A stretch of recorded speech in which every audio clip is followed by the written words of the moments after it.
मैं अंकिता की माँ आज इतनी मजबूर हो गई हूँ।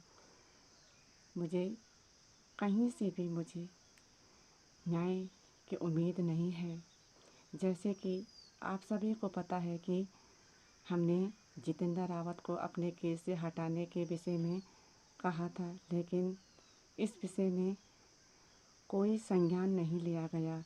हम इस विषय में हमने डीएम कार्यालय में भी अपनी आवाज़ उठाई थी और उसके बाद हम सीएम धामी से भी मिलने गए, लेकिन हमारे साथ अन्याय पे अन्याय ही होता जा रहा है।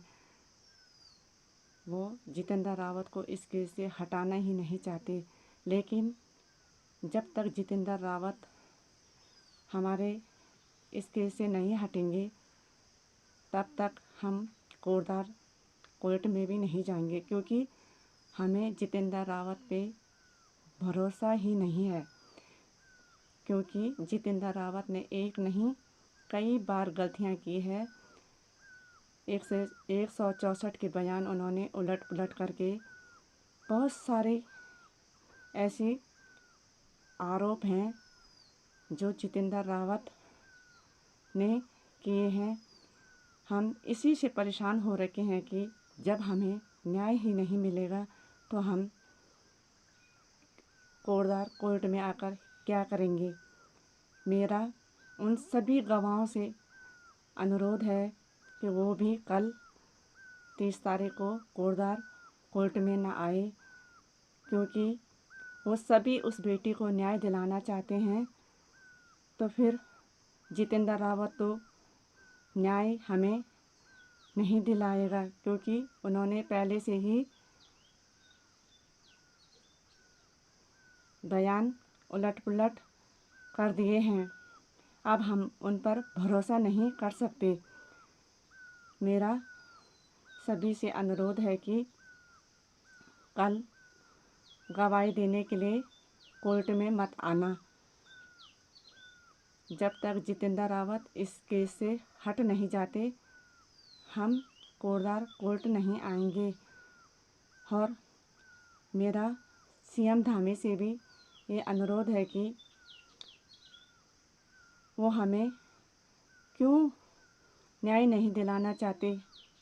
क्या अंकिता इस उत्तराखंड की बेटी नहीं है? हम कब तक हम यहाँ से वहाँ से वहाँ भटकते रहेंगे। मेरी आपसे हाथ जोड़ के विनती है कि आप जितेंद्र रावत को हमारे केस से हटा दीजिए।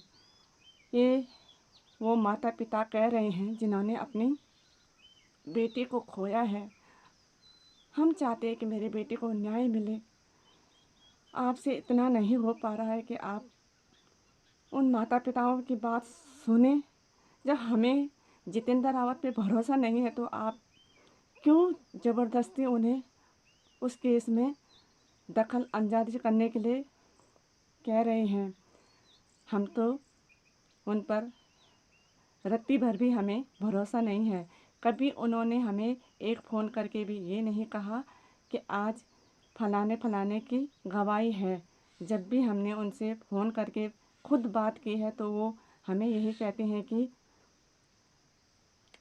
सारा ठेका मैंने नहीं ले रखा है। जब उन्होंने सारा ठेका नहीं ले रखा है तो वो क्यों नहीं हमारे केस से हट जाते। मैं तो उनसे यही कहूँगी कि वो हमारे केस से हट जाए। अगर ऐसा नहीं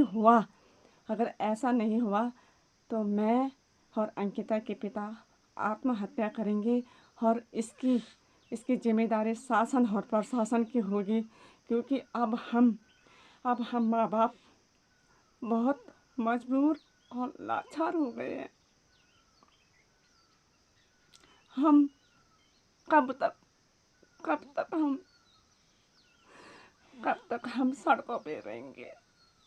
ना हमारे पास कोई साधन है न कुछ है। 8-9 महीने से हमने अपना घर भी छोड़ रखा है। आज वहाँ कल वहाँ। अगर मेरी इस बात पे आपने ध्यान नहीं दिया धामी जी, तो देखना हमारी मृत्यु का कारण आपके शासन हो प्रशासन होगी। बस मैं यही कहना चाहती हूँ कि जल्दी से जल्दी आप मेरी बेटी को न्याय दिलाओ। और न्याय मेरी बेटी को तभी मिलेगा जब वहाँ पर अच्छे वकील मेरी बेटी का केस देखेंगे। फ़िलहाल तो आप जितेंद्र रावत को हटा दीजिए, क्योंकि तब तक हम वहाँ नहीं जाएंगे जब तक आपने जितेंद्र रावत को हटाया नहीं। हमें इन पर कोई भरोसा नहीं है। धन्यवाद।